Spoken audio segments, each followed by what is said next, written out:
Kita mulai saja ya.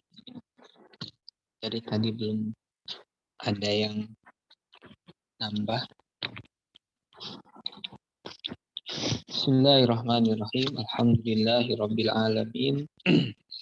Wa bihi nasta'inu ala umuri dunya waddin. Wassalatu wassalamu ala imamil anbiya'i wal mursalin. Sayyidina wa maulana Muhammadin wa ala alihi wa sahbihi ajma'in, amma ba'd. Nawaitu ta'alluma wa ta'lim wa nafa wal intifa wa tadhakkur wa tadhkir wal ifadah wal istifadah wal hatha ala tamassuki bi kitabillahi wa sunnati rasulih. Ya, kita masuk kepada kaidah yang ke-16 ya. Kaidah yang ke-16 halaman 56 ya. Bismillahirrahmanirrahim. Qala al-muallifu hafidhahullah wa nafa'ana bihi wa bi ulumihi fid dharain. Al-qaidatus sadisatu asar. Ya, al-qaidatus sadisatu asar, kaidah yang ke-16. Kaidahnya berbunyi yuqbalu qaulul amin fi radd wa talaf. Ya, yuqbalu itu diterima, qaulul amin pengakuan al-amin orang yang dipercayai, orang yang diamanahi, fi radd wa talaf di dalam mengembalikan barang titipannya, barang amanahnya, wa talaf dan di dalam pengakuannya rusak, ya, talaf itu rusak atau hilang. Ya. Nah ini berlaku, kaidah ini berlaku dalam hal-hal yang amanah, ya, dalam akad-akad amanah. Jadi seseorang mengamanahkan barangnya kepada orang lain, ya. Nanti ketika ternyata barang yang diamanahinya itu hilang, ya, hilang berdasarkan pengakuan orang yang diamanahi atau misalnya sudah pernah dikembalikan, terjadi perbedaan pendapat. Maka siapa yang dibenarkan? Nah, kalau di pengadilan nanti yang dibenarkan adalah orang yang diamanahi, ya. Karena yuqbalu qaulul amin fit talab fir radd wa talab, ya. Amanahnya dalam bentuk apa? Ya, bisa dalam bentuk akad-akad amanah. Misalnya wadiah, ya, menitipkan barang, nitip motor, nitip mobil, nitip handphone, ya, selama 3 hari, 4 hari. Lalu ternyata handphonenya itu ada yang mencuri. Nah, itu akadnya wadiah. Kemudian mudharabah, ya, mudharabah itu akad kerjasama, yang satu memberikan modal, yang satu berbisnis dengan modal tersebut. Nah, uang yang dipegang, ya, yang dikelola oleh si mudharib, ya, itu amanah, ya, statusnya amanah. Ketika nanti rugi, ya, misalnya yang itu mengaku rugi, ya, yang dibenarkan adalah yang mengaku rugi karena dari awal akadnya akan amanah. Ya. Yuqbalu qaulul amin fi radd wa talab. Jadi ketika ada perbedaan ini, ya, maksud di sini ketika ada perbedaan pendapat antara yang memberi amanah dengan yang diamanahi, ya, kemudian diangkat ke pengadilan. Ini kasusnya dalam qadha semuanya, ya. Kasusnya dalam pengadilan. Lalu nanti hakim akan menerima pernyataan si amin, ya. Dengan apa? Dengan sumpah. Tidak cukup mengaku, tapi harus diawali dengan sumpah. Cuman dia tidak diwajibkan mendatangkan saksi atau bukti. Ya. Dia cukup bersumpah bahwa saya telah mengembalikan barang amanah itu. Saya bersumpah bahwa barang yang dititipkan itu memang ada yang mencuri. Ya, bersumpahnya wallahi atau demi Allah. Nah, tidak perlu ada saksi. Ya. Nah, nanti kalau kondisi seperti itu siapa yang dibenangkan? Yang dibenangkan adalah yang bersumpah. Nah, dibenangkan yang bersumpah itu selama si mudda'i nanti, orang yang mengamanahi, mendatangkan saksi. Ternyata orang yang mengamanahi, yang menitipkan barang itu, dia punya saksi kalau itu bukan tidak hilang, ya, tetapi dijual misalnya. Nah, kalau ada saksi dan saksinya memenuhi syarat, maka yang dimenangkan jadi saksi. Al-amin indal fuqaha, apa yang dimaksud amin? Ya. Kullu man i'tamanahu insanun ala malihi wa radiya bi baqaihi bi yadihi. Setiap orang i'tamanahu insan yang diberi amanah oleh seseorang ala malihi atas harta insan. Ya, yang mengamanahi hartanya, ya, wa radiya bi baqaihi bi yadihi, dan orang yang mengamanahi pasti ridho dengan keberadaan hartanya ada di tangan orang lain yang dia amanahi. Ya, sawaun limaslahatin ta'udu limalikihi kamuda, ya, baik memberikan amanah itu untuk kemaslahatan pemilik harta seperti barang yang dititipkan, ya, menitipkan barang itu karena kemaslahatan orang yang menitipkan, yang dititipkan ya nggak ada maslahat. Au ta'udu lil haiz kal murtahin, atau maslahat itu kembali kepada si murtahin. Ya, murtahin itu orang yang meminta rohan, ya, orang yang meminjamkan uang. Murtahin ini ada dalam akad hutang, ya, bukan hutang qard, ya. Qard, hutang bahasa kita itu kadang tidak sepenuhnya bisa mewakili akad qard. Ya. Ada kalanya hutang itu diartikan apa ya? Bukan ya. Kalau hutang iya, ya. Kalau pinjam, nah kalau pinjam itu tidak sepenuhnya mewakili kata qard.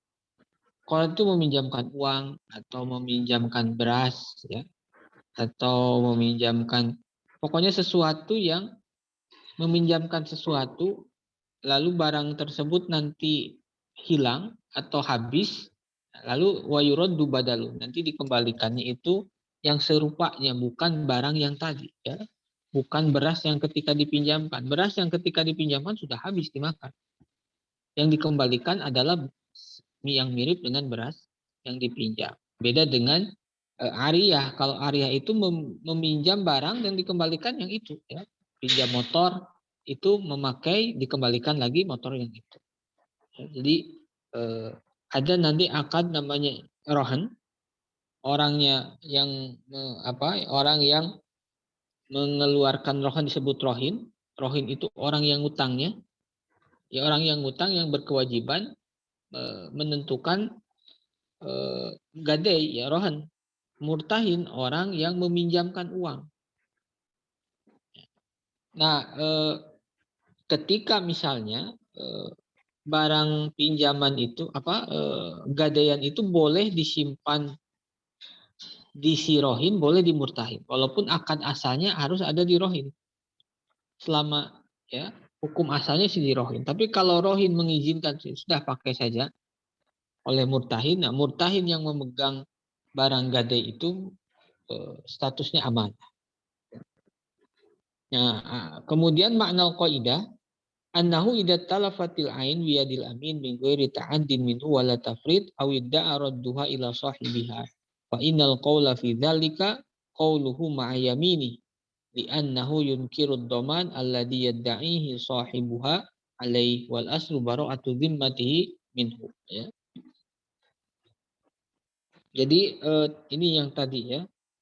Apabila ainnya itu talaf biyadil amin, ya. Jadi tadi sudah menitipkan handphone, lalu handphonenya hilang, dicuri, atau handphonenya masuk air, rusak, ya, itu makna talaf, tanpa ada kesengajaan, tanpa ada keteledoran dari orang yang diamanahi, ya.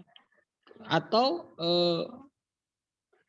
namanya orang yang diamanahi mengaku bahwa barang yang dititipkan itu sudah pernah dikembalikan, sudah pernah dulu pernah dikembalikan, ya.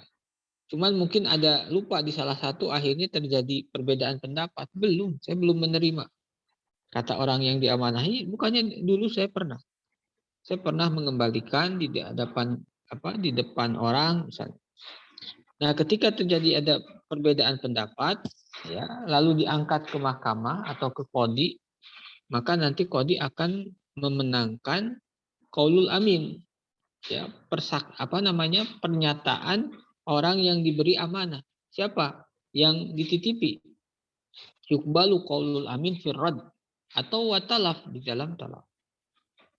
Sekali lagi, hakim akan memenangkan si amin ketika mu'tamin, orang yang memberikan amanahnya itu tidak mampu menghadirkan saksi atas kekeliruan atau atas kesalahan si amin.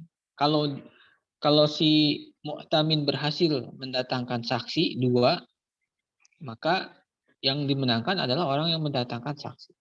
Ya, tetapi hukum asalnya selama tidak ada saksi, maka orang yang diamanahi akan dimenangkan, tapi sebelumnya harus sumpah dulu, suddiqo biyamini.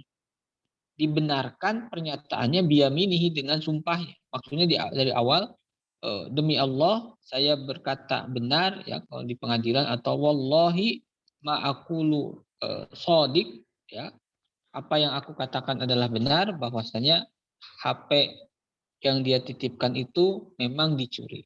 Nah, kalau dia sudah bersumpah lalu tidak ada saksi yang yang menentang pernyataan itu, maka yang dimenangkan adalah qaulul mudda'i. Bukan mudda'i, qaulul amin. Ya. Itu nanti aslinya juga kembali kepada kaidah al-aslu fil asya, ya, bara'atu zimmah. Al-aslu fil asya bara'atu zimmah. Itu kaidahnya kemana-mana, ya. Itu al-aslu fil asya atau istishab, itu kaidahnya cabangnya banyak. Ini salah satunya di sini. Ya, selama selama tidak ada saksi yang menentang pernyataan si amin, si rohin, ya, si mudorib, maka dia akan dibenarkan oleh hakim. Ya. Itu berlaku sama dalam masalah orang yang tidak sholat. Itu kalau dalam bab riddah atau dalam bab tarkus sholat, orang yang tidak sholat itu kan diminta taubat, ya, istitab, diberi tempo sampai 3 hari. Kemudian selama 3 hari, setelah 3 hari dilihat apakah dia tetap sholat, tetap meninggalkan sholat atau sholat. Lalu dia mengaku saya sudah sholat, ya, walaupun tidak ketahuan, walaupun tidak ada yang lihat, tapi dia mengaku saya sudah sholat. Suddiqo biyami. Ya, dia pun akan dibenarkan persaksiannya, sumpahnya. Sumpah dia sudah sholat itu akan dibenarkan oleh pengadilan. Ya, jadi dalam bab riddah atau dalam tarkus sholat itu pun tidak seserem yang dibayangkan. Ini kalau negara Islam misalnya orang tidak sholat langsung dieksekusi, tidak, ya. Apakah dia pertama istitabah, diminta bertobat. Kemudian diberikan tempo. Setelah diberi tempo, kalau dia mengatakan sudah sholat, itu dibenarkan tanpa harus diselidiki lebih jauh. Ya, selama dia bersumpah lalu mengatakan saya sholat, itu cukup. Walaupun faktanya dia tidak sholat, nah itu bukan urusan lagi. Ya. Kemudian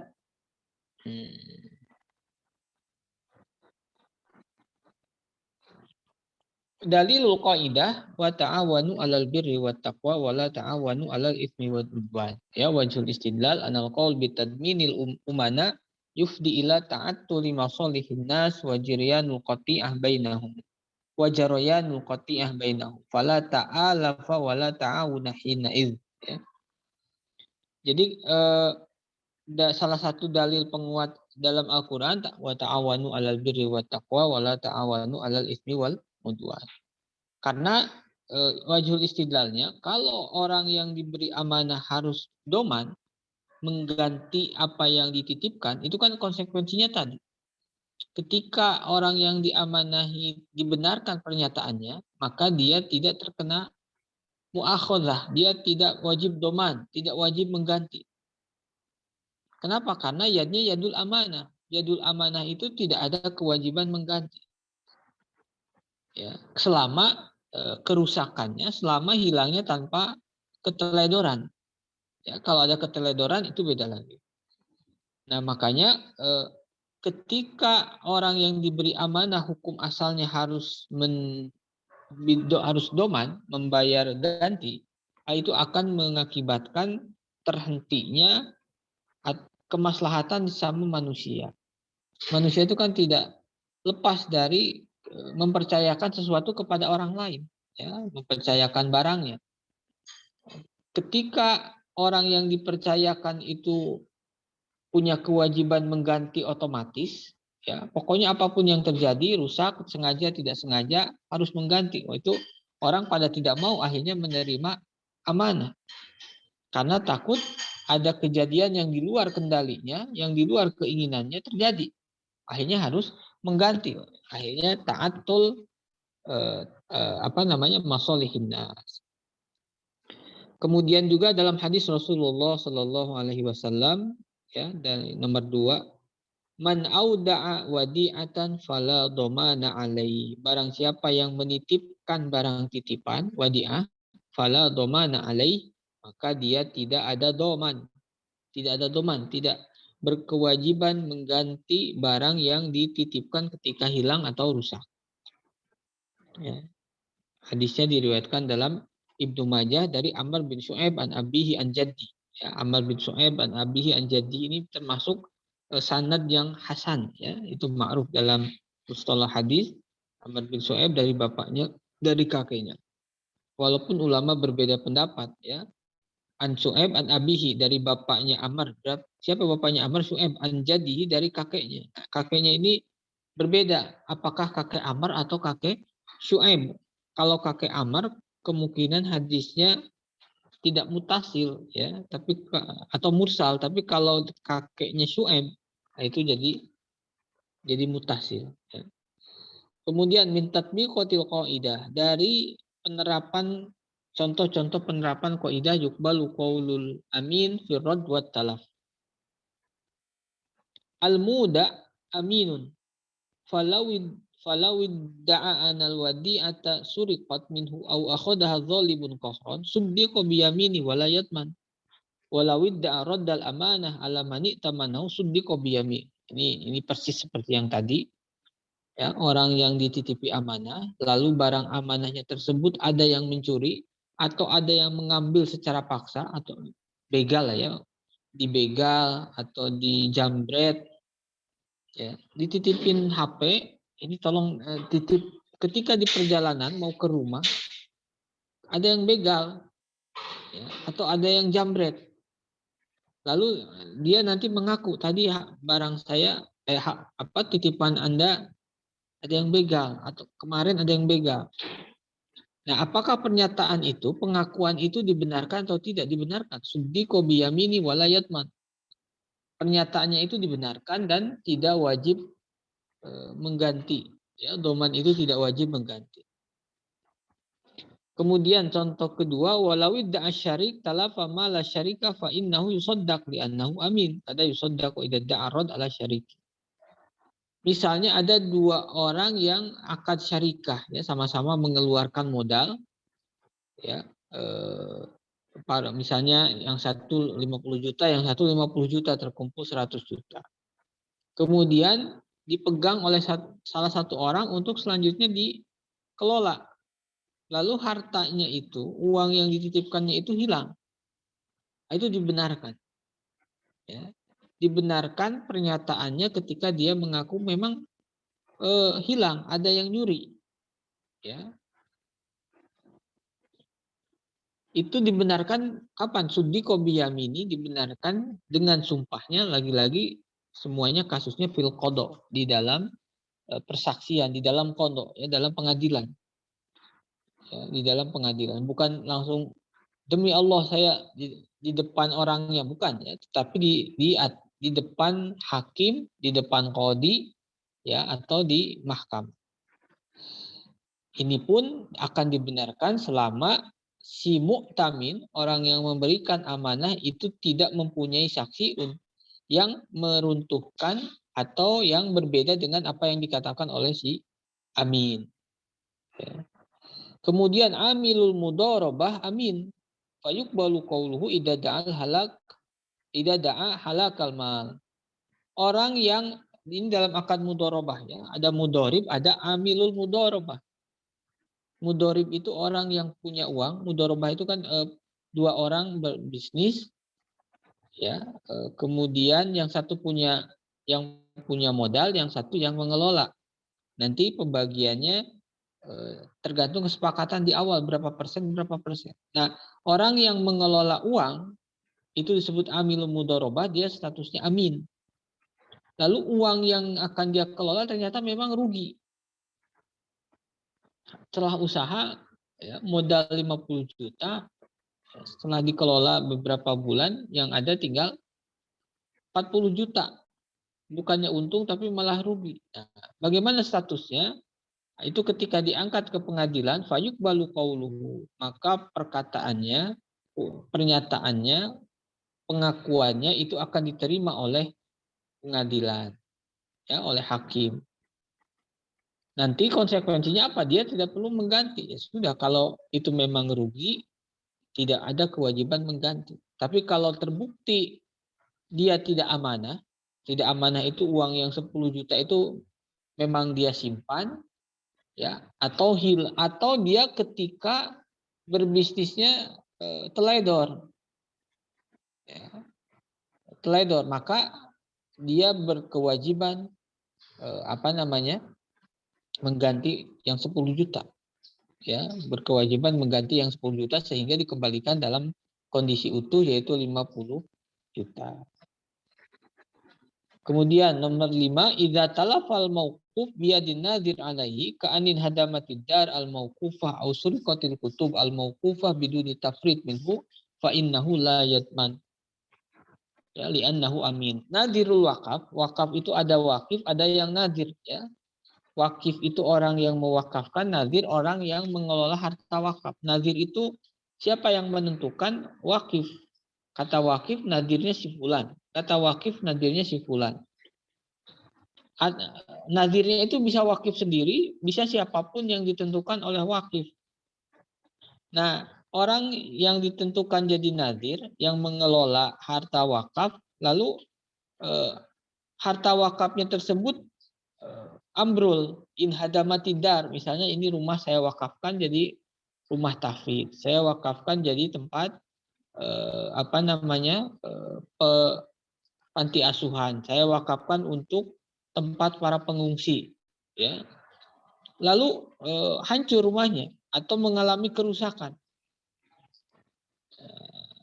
Apakah si nazir ini kena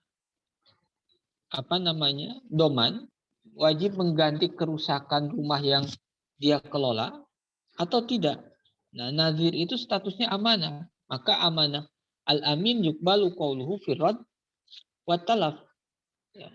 Kalau dia mengaku memang rumah ini rusak karena kena banjir, karena bangunannya bata-batanya bangunannya sudah rapuh, ya, itu dibenarkan selama wakif tidak mendatangkan saksi yang menentang pernyataan si nazir.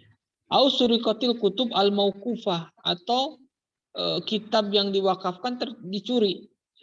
Misalnya mewakafkan buku-buku atau kitab-kitab, ya, kan wakaf itu setiap yang bisa diperjualbelikan dan bertahan dan tidak habis dipakai maka sah diwakafkan, termasuk kitab. Lalu ada satu orang nazir yang ditunjuk oleh wakif, ya, sebagai penjaganya, pengelolanya. Kemudian suatu saat hilang, ada 1-2 kitab yang hilang. Lalu siapa yang dibenarkan? Ya, misalnya kata yang nazir, ini ada yang mencuri, ya, ada yang mencuri ketika jam sekian. Kata yang mewakafkan, ini bukan dicuri, ya, tetapi keteledoran penjaganya. Nah, ketika ada perbedaan pendapat lalu diajukan ke pengadilan, ya, pengadilan akan yukbalu qaulul amin, yukbalu qaulun nazir, ya, perkataan atau pengakuan si nazir itu yang akan diterima biyaminihi, tapi diawali dengan sumpah. Ya, Allahu a'lam. Sampai sana dulu barangkali yang tanyakan. Ini baru 3 orang ya yang bergabung, yang lainnya belum. Apa Ustaz yang itu dulu Ustaz, yang yustasnanya biar paham. Yang mana? Itu yang mimma yustasna itu minal qaidah. Oh iya, dikirim. Maksudnya Al-murtahin wal musta'jir la yusaddaqani. Ini murtahin la yusaddaqani fi da'war rad fil asah ala man li'annahuma. Iya iya. Sebentar ya.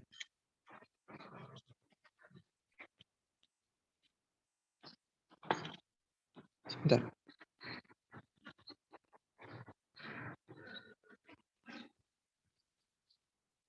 Murtahin dan mustajir ya. Murtahin itu orang yang mengutangi ya. Orang yang mengutangi uang lalu dia saya akan meminjamkan uang tapi minta rohan, tapi asal ada rohan, ada jaminan, ada gadai. Misalnya sudah sawah. Kemudian sawahnya itu sama si rohin. Rohin itu orang yang ngutang yang punya sawahnya diizinkan untuk dikelola ya. Untuk dikelola atau misalnya jangan sawah ya, motor misalnya. Motor. Ya sudah, nggak apa-apa. Kamu pakai saja 1 minggu, ya. Nanti selama 1 minggu, setelah 1 minggu saya bayar. Nah, dia itu statusnya apa? Si murtahin ketika memakai barang jaminan, barang gadaian. Aslinya barang gadaian itu kan punya si rohin, punya orang yang ngutang sebagai jaminan kalau dia tidak mampu membayar pada waktu yang ditentukan, ya. Kemudian motor yang dipakai oleh si murtahin ternyata rusak atau hilang. Ya. Nah, pengakuan tadi itu siapa yang dibenarkan? Misalnya kata si murtahin, ya, motor ini hilang kemarin, ya, ada yang mencuri. Pas saya pakai ke Alfamart, kemudian pas keluar sudah nggak ada. Lalu terjadi perbedaan pendapat antara si rohin dengan murtahin, kemudian diangkat ke pengadilan. Nah, pengadilan tidak akan otomatis membenarkan si murtahin hanya dengan sumpah. La yusaddaqani fi da'war rad. Fi da'war rad atau fi da'wat talaf, ya, sama. Kata si murtahin, saya itu memang wallahi misalnya sumpah demi Allah bahwa motor yang saya pinjam, yang saya pakai miliknya si rohin itu hilang. Itu ada yang mencuri. Ya, ada yang mencuri. Nah, si hakim apakah otomatis membenarkan subdiko biyamini? Tidak. Karena apa? Karena di sana ada kepentingan si murtahin juga. Murtahin itu punya kepentingan, ya. Ada maksud dari itu. Jadi tidak murni amanah sebagaimana dititipkan motor, dititipkan, ya.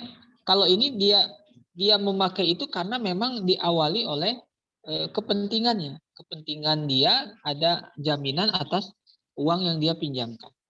Jadi dia tidak dibenarkan, tidak akan diterima pengakuannya, ya, ketika motor itu hilang hanya dengan sumpah. Lalu kapan dibenarkan? Dengan saksi. Tidak cukup wallahi demi Allah bahwa motor yang adalah benar adanya ada yang mencuri misalnya. Itu tidak cukup, harus ada saksi yang menguatkan pengakuan. Ya, itu nanti berlaku juga di mustajir. Allah.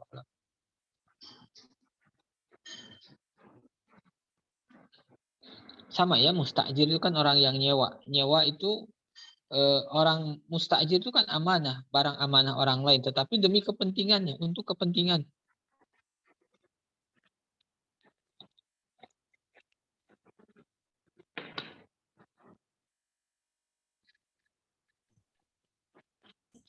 Ada lagi, Ustaz?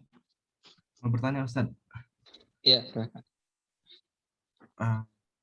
Dalam hal penitipan yang memakai ujroh Ustaz. Iya. Maksudnya wadiah bil ujroh ya. Misalkan apa sih sekarang penitipan motor begitu Ustaz. Nah, itu kan tidak murni ya amanah ya, karena kita kan bayar. Nah, ketika terjadi kehilangan misalkan, nah mereka tuh sebenarnya doman gak sih? Nah, tapi Ya, ada itu juga ya. penitipan yang di kartu penitipannya tuh sudah ada kayak klausal kalau hilang kita tidak bertanggung jawab gitu. Nah, seperti itu benar gak sih gitu? Dari pandangan kaidah ini. Hukum asalnya dalam mazhab Syafi'i wadiah itu amanah ya, tapi ada beberapa kondisi itu dalam matan Abi Suja ada sedikit ya. Tapi dikuatkan atau ditambah dalam beberapa kitab yang lainnya itu ada beberapa keadaan di mana wadiah itu yang asalnya amanah itu berubah menjadi yadoman. Salah satunya ketika wadiah bil ujroh ya. Ketika dia menitipkan lalu meminta bayaran atas titipannya itu khorojaan yadil amanah ila yadil doman. Yang awalnya amanah tapi menjadi doman. Jadi tidak cukup ya dengan itu.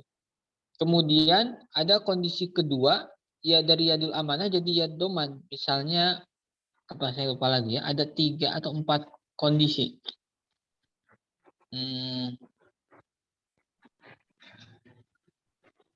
Ada 4 ya, saya lupa lagi. Salah satunya yang tadi ya, salah satunya yang tadi.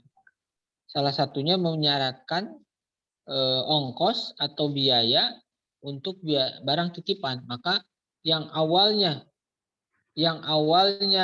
apa namanya? Yang awalnya amanah itu menjadi doman.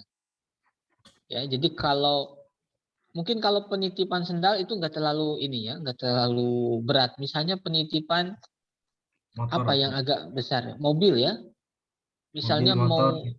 mau mau mudik ya, mau mudik di rumah tidak ada yang jaga dititipkan selama 2 pekan. Kalau itu kan besar.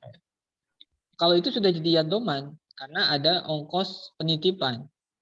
Jadi tidak cukup nanti si jasa penitipannya itu hilang ya. Kami tidak bertanggung jawab. Wah, itu tidak bisa ya. Dan nanti di pengadilan ketika ada perbedaan pendapat ya, itu tidak cukup hanya dengan sumpah. Harus mendatangkan saksi bahwa memang apa namanya? Apa yang bahwa mobilnya itu memang benar dicuri ya dan tanpa ada keteledoran dari si yang menitip.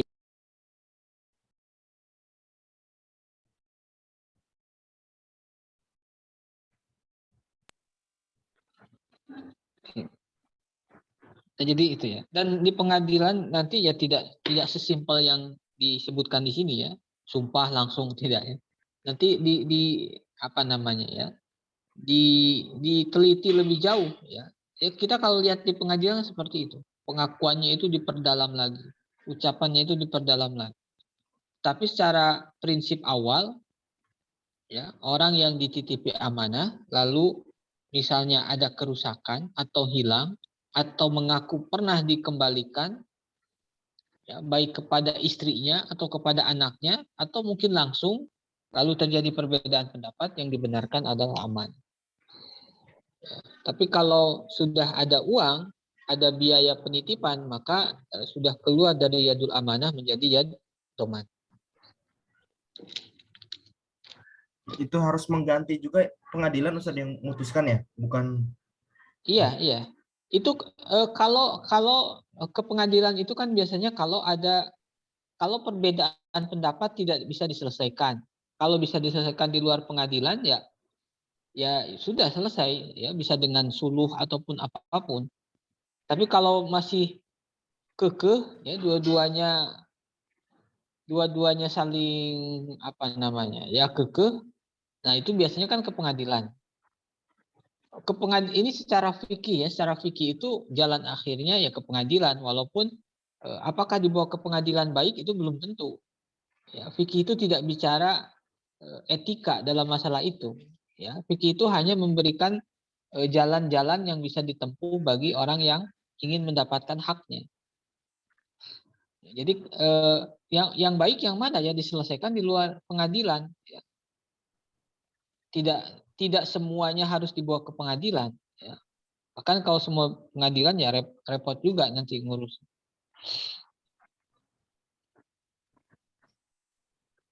Atau bisa diselesaikan secara kekeluargaan kan bisa di luar pengadilan.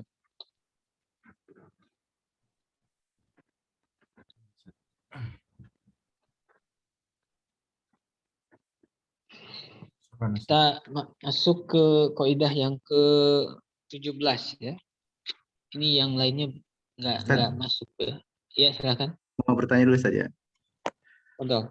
Dalam akad kongsi yang barang itu dibayar setelah laku gitu saja. Itu domainnya pada siapa, Ustaz? Kongsi gimana saya? Jadi saya sama teman tuh saya titip, saya akadnya saya taruh barang, nanti dibayar setelah laku. Nah, ketika di perjalanannya barang tuh hilang gitu. Dia nggak tahu kenapa itu bisa hilang gitu, Ustaz. Nah, itu siapa yang menanggung kerugiannya, Ustaz? Itu awalnya jual beli bukan tuh ya? Namanya istilahnya misalnya jual beli kongsi namanya, Ustaz. Kalau Oh, itu jual beli kongsi. ya. Kalau seperti itu gimana, Ustaz? Domainnya itu pada siapa gitu? Jadi kayak kerupuk ya, kayak kerupuk itu bukan?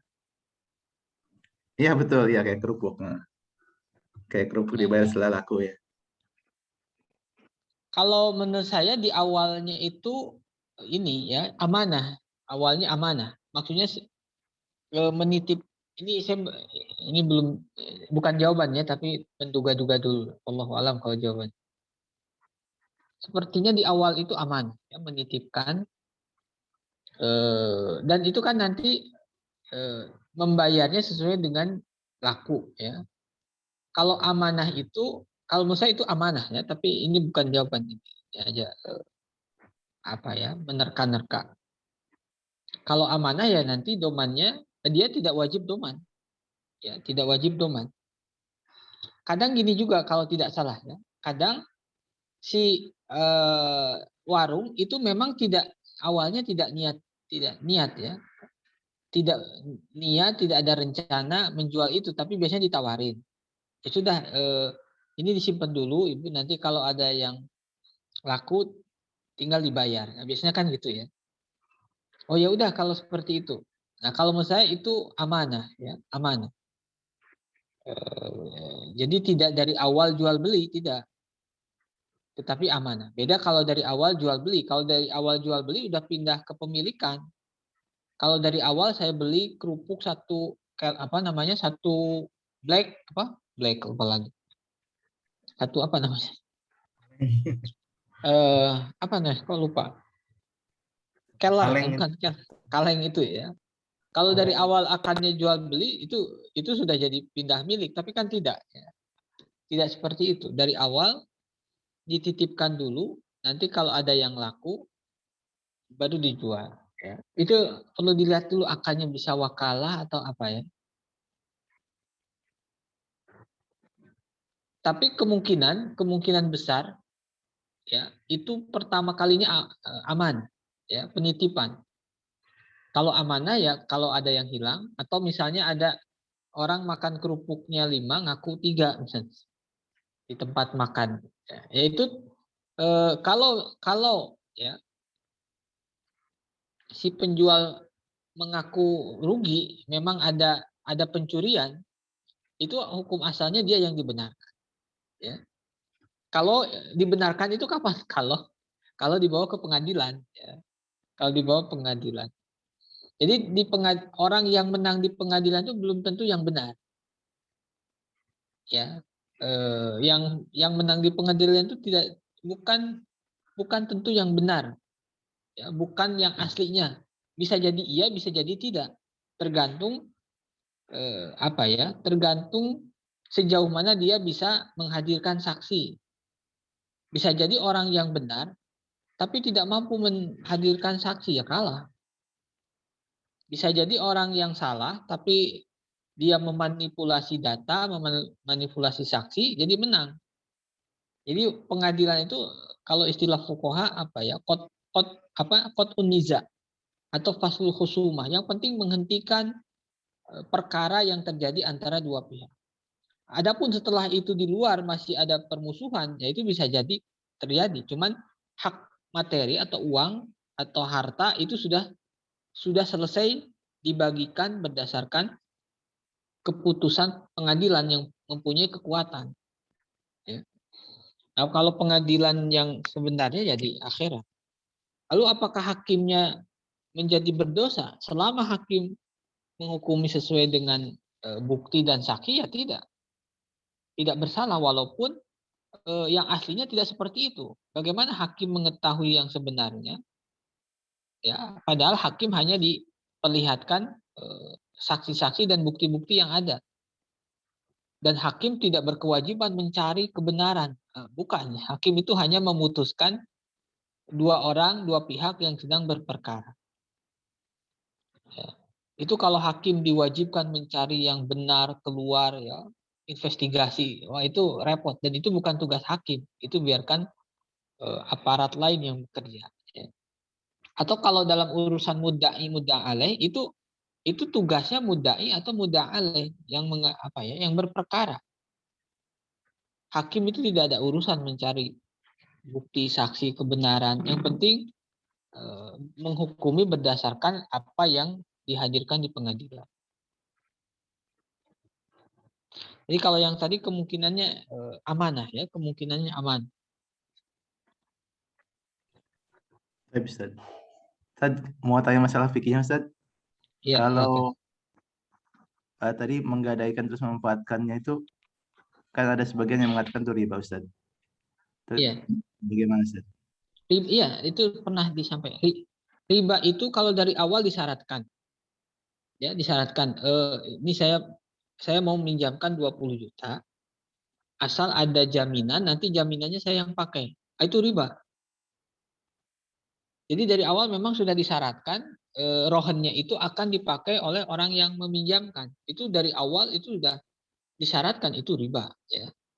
Kullu qardin jarra naf'an lil mukrid, setiap meminjamkan uang lalu mengambil manfaat untuk untuk kepentingan si orang yang meminjamkan, itu riba jelas. Nah, kasusnya boleh itu ketika tidak disyaratkan atau atas kesadaran si atas si orang yang meminjam uang. Ya sudah, saya Pak misalnya pinjam 30 juta, insya Allah seminggu saya bayar.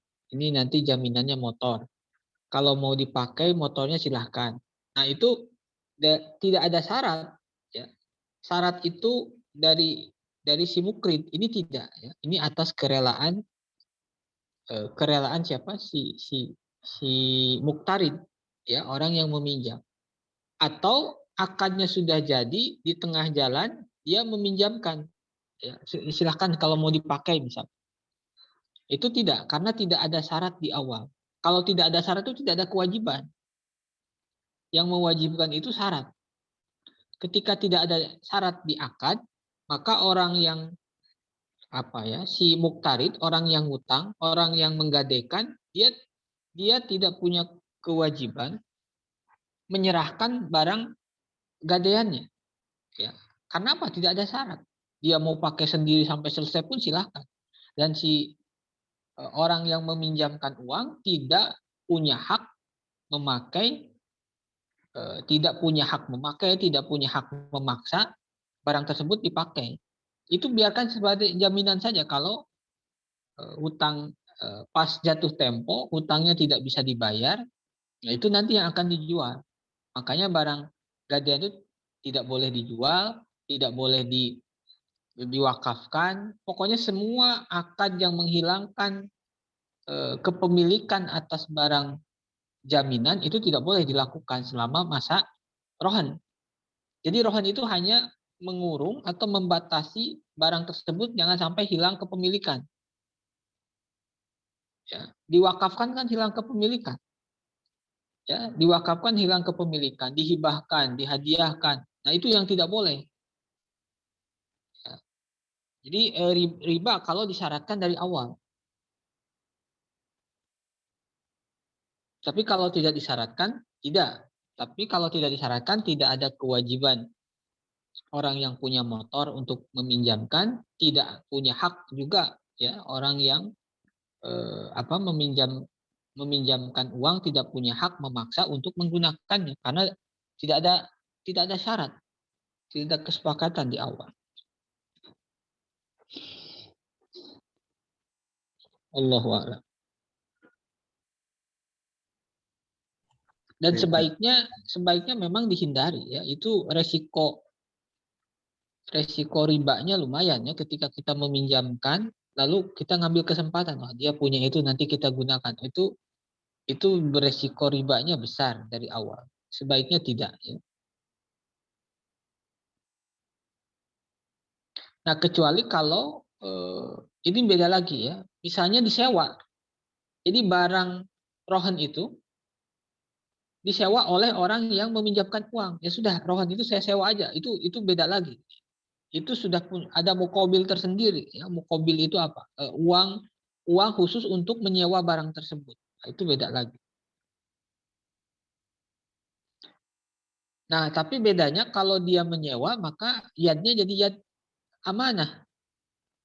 Yad amanah tapi yang ini tadi ya, yad amanah tetap ada domain. Allah.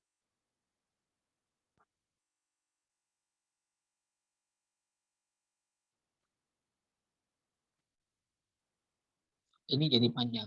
Jam berapa lagi? Sebentar lagi. Masuk kepada kaidah terakhir 17, tadinya mau 3 kaidah. Al-khuruj minal khilaf mustahabun. Keluar dari perbedaan pendapat di antara ulama itu mustahabun, disunnahkan. Ini kaidah yang sangat penting ya. Al-khuruj minal khilaf. Makna al-qaidah annal mar'a qad yatrukul akhda bimadhhabihi wa yakhudhu bimadhhabin akhar talaban lil-ijtima' wa adamit tafriq. Talabal ijtima' wa adamat tafriq. Tafarruq ya, perpecahan. Wa tahsilan lil wara' al-matlub syar'an wa hadhihi al-qaidah tajassada wahdatil ummah atau tajassudu wahdatil ummah wa murunatil fiqhi al-islami fi ta'amul ma'al ara' al-mukhtalifah. Wa anna al-khilaf al-fiqhiyya laisa maqsudan li dzati balil aslam dinan wal abra' lidhimmah wa al-khuruj minhu. Ya, ini kaidah yang makruf, al-khuruju minal khilaf mustahab. Ini hampir setiap mazhab sepertinya ada ya. Dalam mazhab Syafi'i banyak sekali.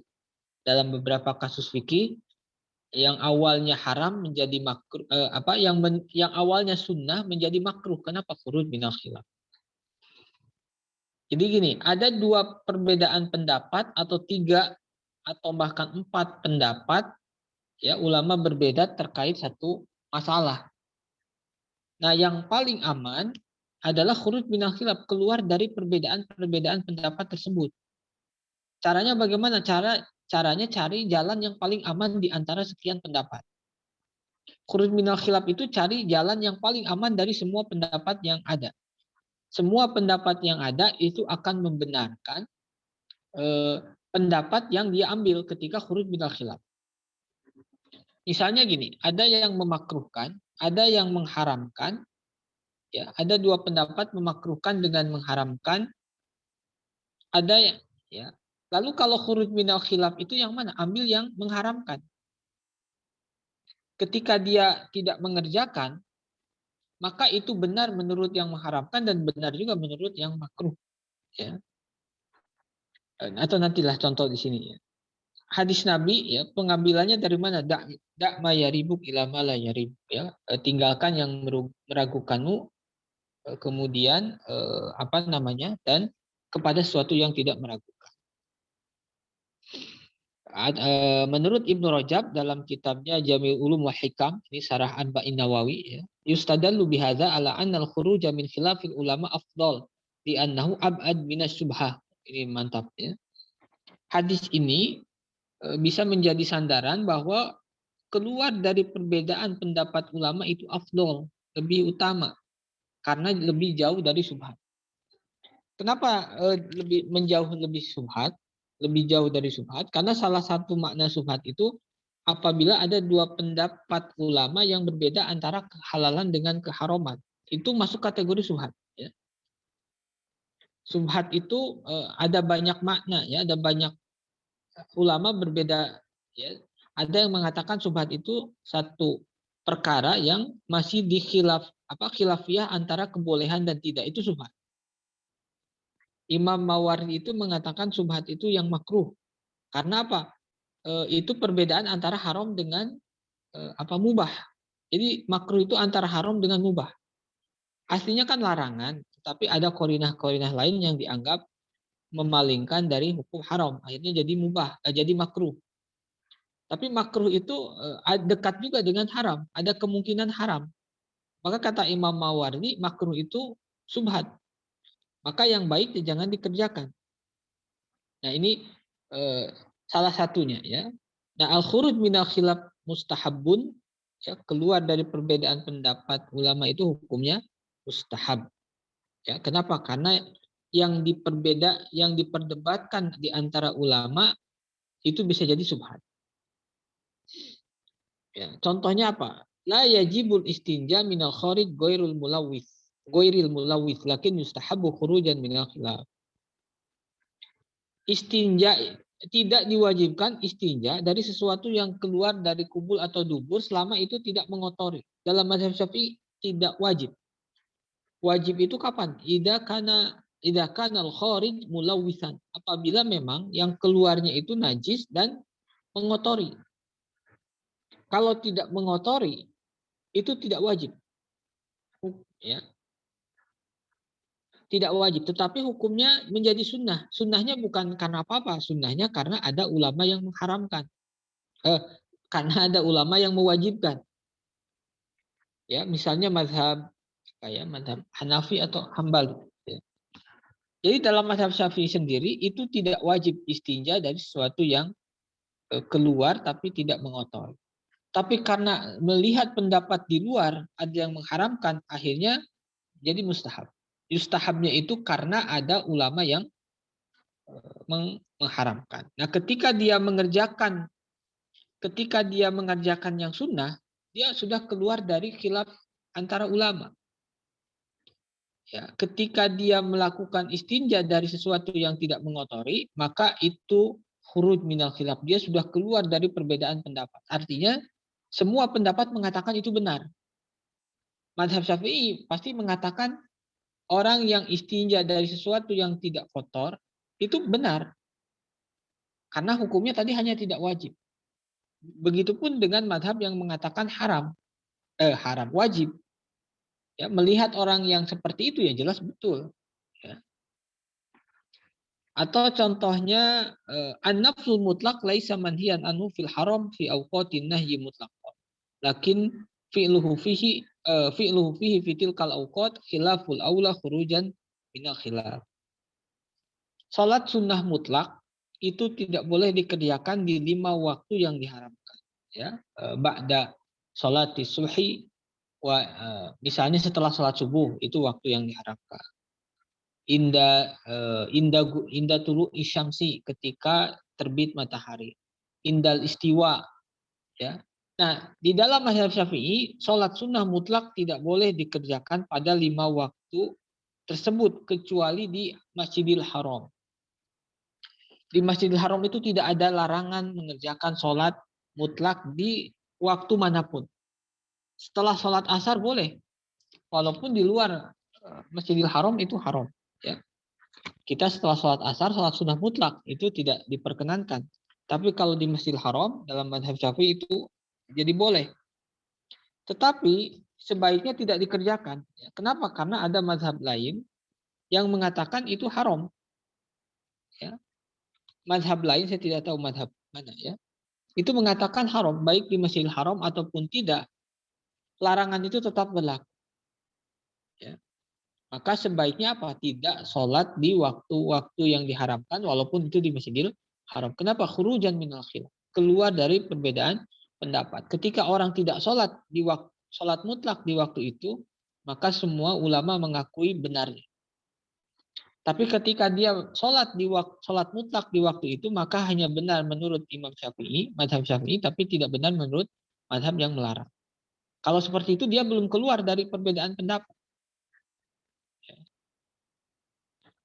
Wallahu a'lam. Nanti mungkin dilanjutkan ya. Ini agak panjang. Ada yang tanyakan saudara?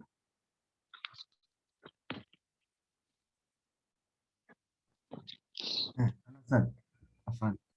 Ya. Jadi khuruj minal khilaf itu kayak bikin pendapat baru ya Ustaz ya? Apa gimana ya? Enggak, bukan pendapat baru. Mengambil Oh, salah ya. satu pendapat, tapi yang paling paling aman di antara semua pendapat. Nah, yang menentukan itu apakah bisa sendiri apa memang sudah ada kaul-kaul dari ulama gitu Ustaz yang mengatakan oh nih khuruj khilafnya begini. Dalam mazhab Syafi'i sudah ada, Oh, ya, sudah ada ya. sudah ada. Eh, Jadi, Seperti dalam wudhu misalnya ya, wudhu itu dalam mazhab Syafi'i itu dalak itu tidak wajib, dalak itu tidak menjadi rukun sholat, rukun wudhu. Tetapi dalam mazhab Maliki dalak itu wajib, rukun. Dalak itu tangan membantu mengalirkan air. Tetapi karena mazhab Maliki mewajibkan, di dalam mazhab Syafi'i jadi sunnah. Sunnahnya kenapa? Khurujan minal khilaf. Ya. Supaya keluar dari perbedaan pendapat. Ketika itu sunnah, lalu diamalkan, maka wudhunya itu sah menurut mazhab Syafi'i, sah menurut mazhab Maliki. Tapi kalau dia tidak dalak, itu hanya sah menurut mazhab Syafi'i, tidak sah menurut mazhab Imam Malik. Jadi khuruj minal khilaf itu akhirnya tidak semua ulama mengakui kebenarannya. Ya, orang kalau wudhu dengan dalak itu benar menurut semua pendapat, menurut mazhab Malik benar, menurut, tapi ketika tidak dalak itu tidak benar menurut mazhab Imam Malik. Akhirnya belum khuruj minal khilaf, dia masih berada dalam khilafiyah. Atau misalnya masu jami'ir ra's, mengusap semua bagian kepala. Ya, itu menurut mazhab Maliki rukun, wajib semua rambut basah. Dalam mazhab Syafi'i tidak, juz'un minar ra's itu sudah cukup. Tapi dalam mazhab Syafi'i akhirnya itu sunnah. Kenapa? Khurujan min khilafi man aujaba, keluar dari pendapat yang mewajibkan. Siapa yang mewajibkan? Imam Malik. Makanya kata ulama, kalau seorang Syafi'iyah mengamalkan wudhu dengan semua sunnahnya, dia sudah mencakup semua wudhu madhab-madhab lain. Karena sunnah-sunnah itu ada yang diambil dari madhab lain yang mewajibkan. Ya. Karenanya misalnya kalau tawaf ya, kalau tawaf dalam mazhab Syafi'i itu kan bersentuhan kulit dengan ajnabi itu kan membatalkan wudhu. Itu kalau tawaf sering terjadi kan repot juga. Nah, maka solusinya dalam mazhab Syafi'i dia nanti ketika tawaf menggunakan pendapatnya mazhab Maliki. Mazhab Maliki bersentuhan kulit itu tidak batal. Ya, antara laki-laki dan perempuan.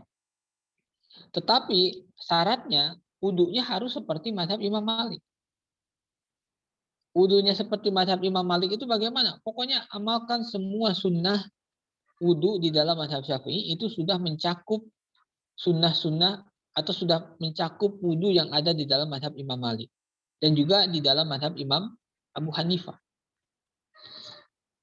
Ya, dan juga dalam mazhab Imam Ahmad. Nah, makanya banyak sunnah-sunnah yang diambil itu berdasarkan pertimbangan khuruj minal khilaf.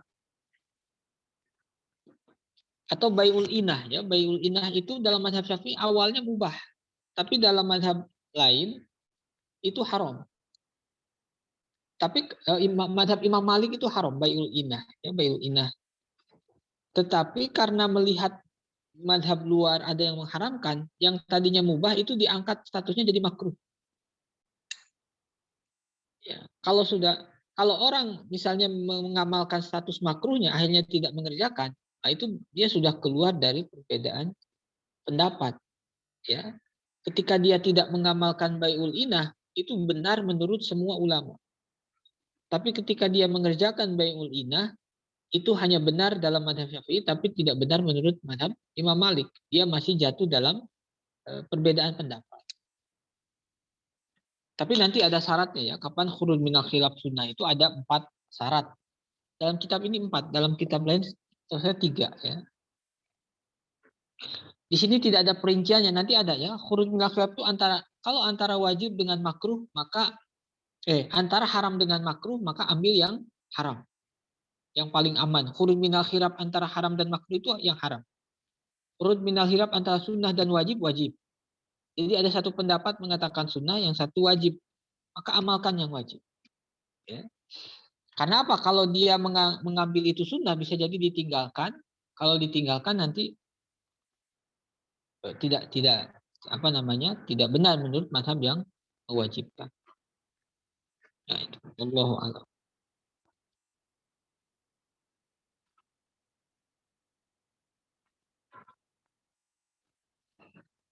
Jam berapa ya? 6.41. Ada yang tanyakan lain selain?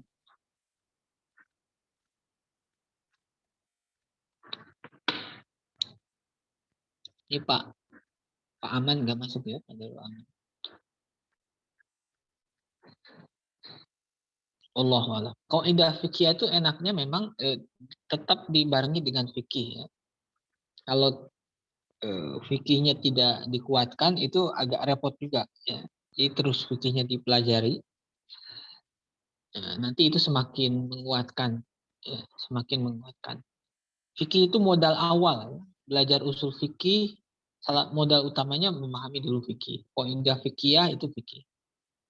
Karena contoh-contohnya nanti ya tidak lepas dari kasus-kasus fikih. Kalau fikihnya belum kepegang itu kadang agak bingung. Apalagi kalau mau menjawab permasalahan, ya, itu tambah bingung lagi. Nah, fikihnya itu jangan berhenti ya. Kitab fikih manapun ya silakan.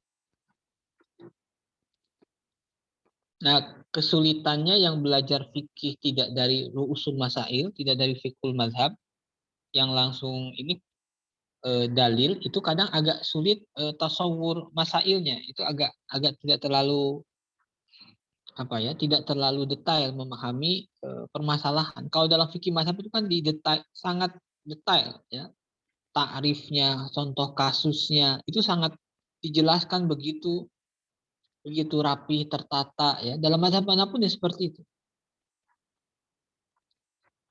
Nah, itulah perannya para ulama ya. Dan itu tidak dikerjakan satu ulama, tapi turun temurun ya, dilengkapi.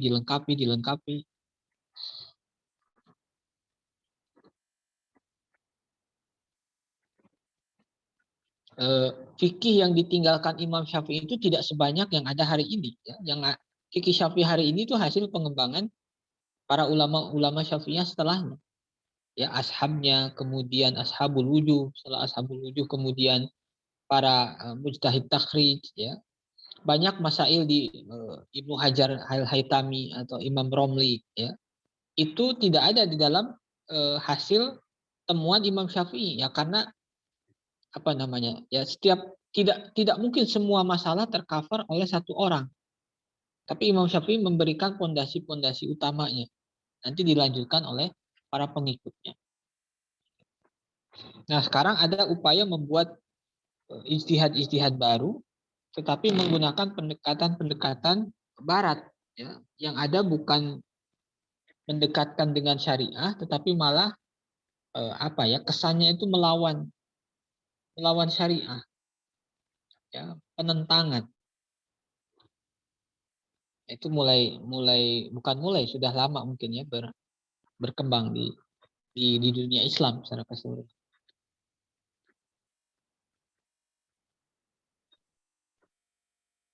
Ustaz, Ana mau bertanya tentang mazhab Syafi'i. Kitab kan nggak semua pendapat Syafi'i juga mungkin apa ya, namanya diamalkan gitu sekarang, apa gimana Ustaz? Apa karena tadi berkembang tadi misalkan kok kitab ini juga, kitab beliau misalnya kitab Al-Um tuh kok jarang jadi bahan kajian gitu Ustaz, yang populer saat Iya, ini iya. gitu. Saya kadang masih tanya begitu.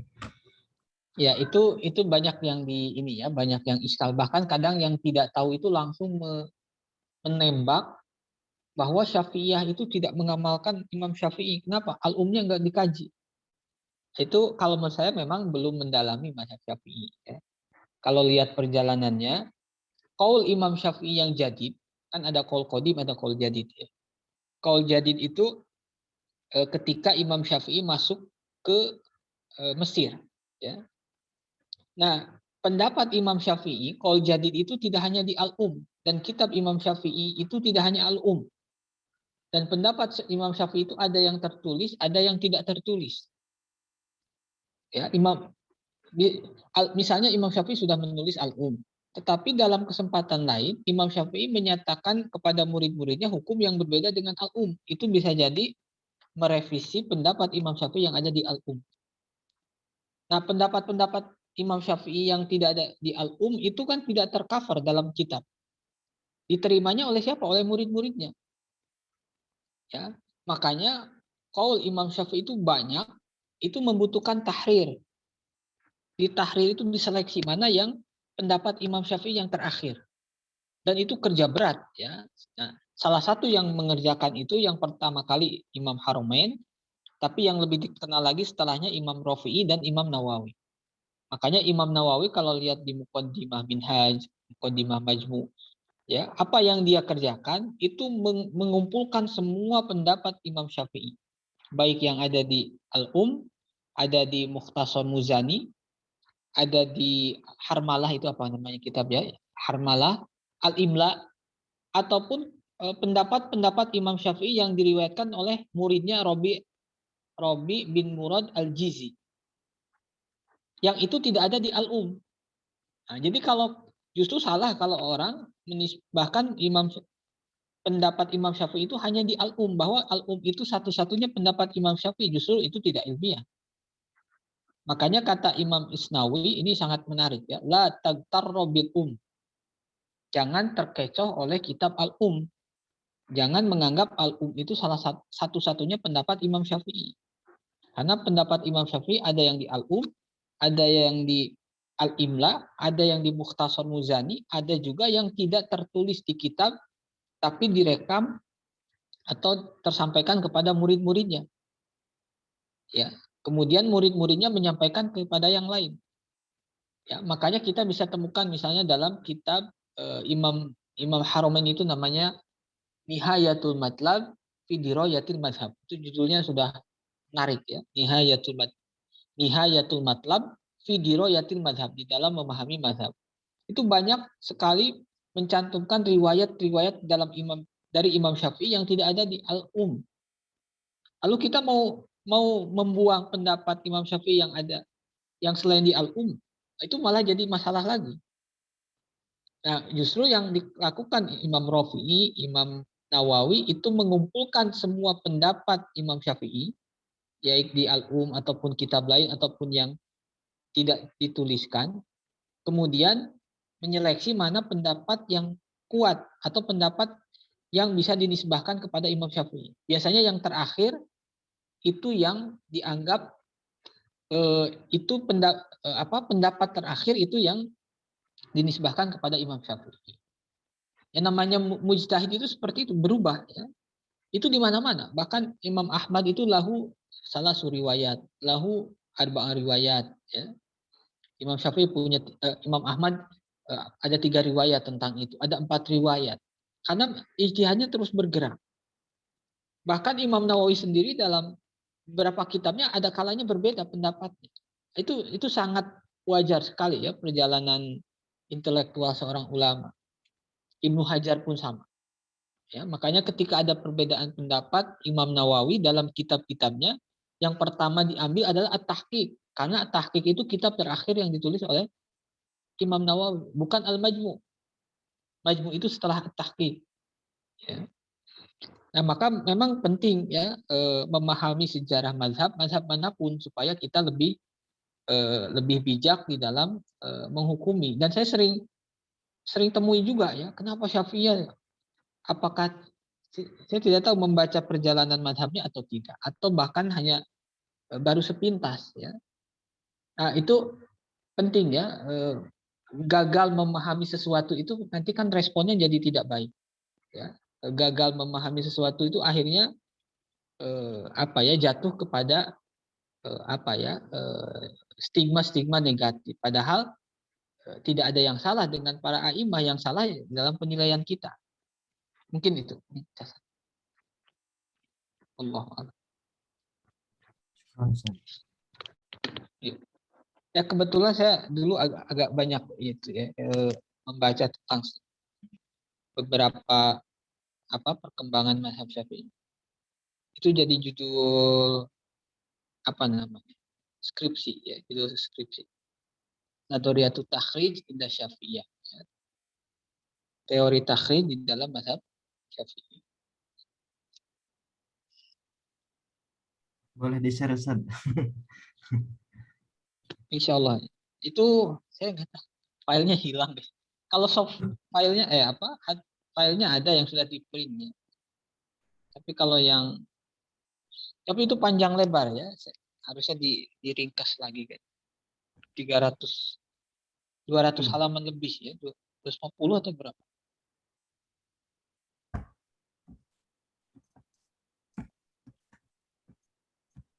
Allah Allah. Mungkin cukup lah ya. Sudah jam. Itu saja hari ini. Berapa orang? 3 orang. 4 orang. Ya itu saja. Wallahu a'lam bishawab. Assalamualaikum warahmatullahi wabarakatuh. Waalaikumsalam warahmatullahi wabarakatuh.